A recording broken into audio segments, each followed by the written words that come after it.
as much as I love Puerto Viejo, I have to keep it real. Like, wait, where are we? But it's not Wakanda. I think some of the things I've said in this video might be a little controversial. Puerto Viejo, Costa Rica. I have been all over the world, but that little beach town has my heart. I lived there for about 3 months, and y'all, it's magical. It just is. Afro-Caribbean culture overflowing in a tiny beach town tucked away where the jungle meets the beach. There is nowhere else like it in the world. In fact, I already made a video about it, and it went a little bit viral. If you want to check it out, here it is. People told me it was that video that inspired them to visit, which honestly blows my mind and warms my heart. So I'm back with a follow-up because Puerto Viejo's popularity just keeps growing, especially among Black travelers who are either visiting or moving there. So let's get into it. 10 mistakes not to make in Puerto Viejo. And you know I'm about to share the kind of gems you won't hear anywhere else in these YouTube streets.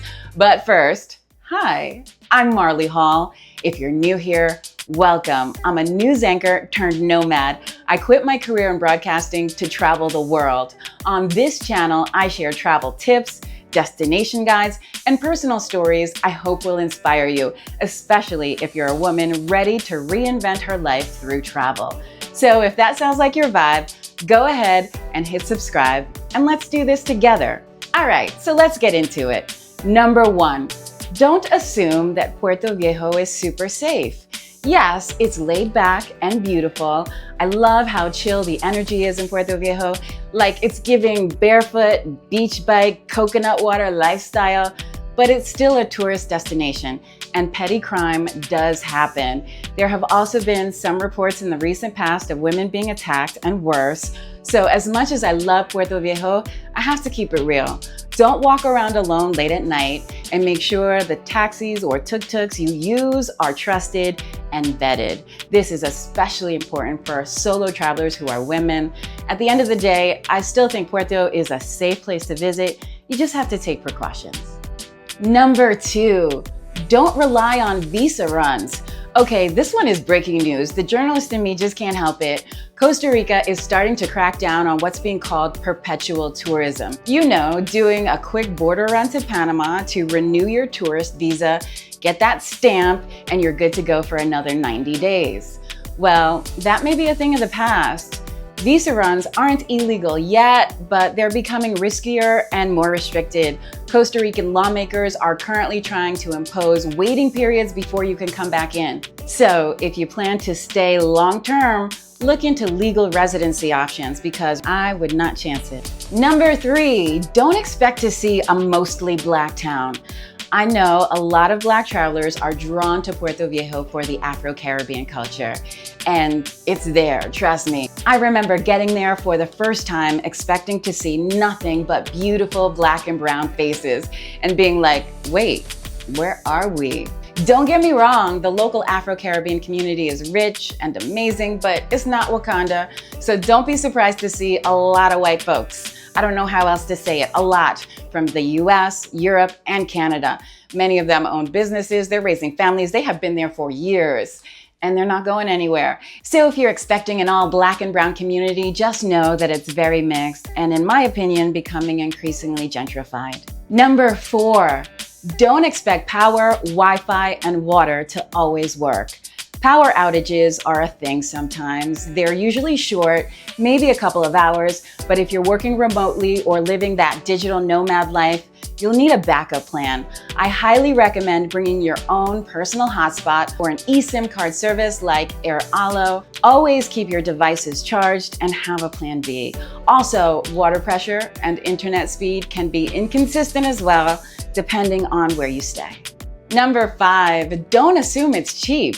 Costa Rica is one of the most expensive countries in Central America, and Puerto Viejo is one of the most expensive parts of Costa Rica. That said, it's still cheaper than the US, but don't expect backpacker prices. And here's a deep insider tip, so listen up. There are basically 2 economies in Puerto, one for tourists and one for locals. If you want those local prices, don't try to go it alone. Get an intro, make friends, and ask around. Number 6, don't skip Kawita. Kawita is just 20 minutes away by car, and it's a must-see beach town. It's older, quieter, and in many ways, dare I say, nicer than Puerto Viejo. Cleaner, safer, less crowded, with some of the most beautiful beaches I've ever seen in Costa Rica. The food, the culture, the people are just as good in Kawita. In fact, maybe even better because there's so much less tourism and it feels a little more authentic. And the Kawita National Park, one of my favorite things that I did in Costa Rica. Even if it's just a day trip, you gotta go. I made the mistake of going there towards the end of my stay in Puerto, and I loved it so much, I wish I could have spent more time there and gone there sooner. Number 7, don't expect healthcare to be super accessible.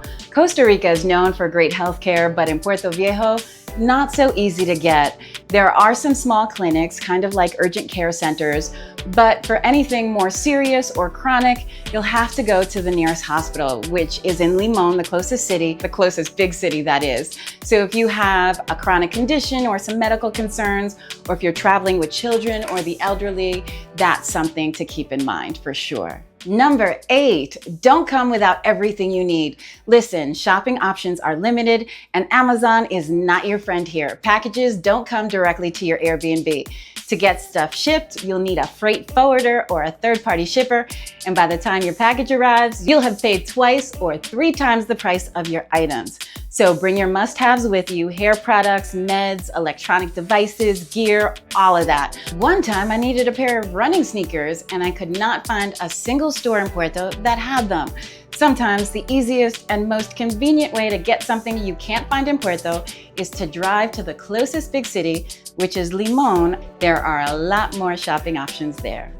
Number 9, don't expect it to stay the same. Puerto Viejo is changing fast thanks to all the tourism. New roads, new developments, new accommodations, it's growing quickly.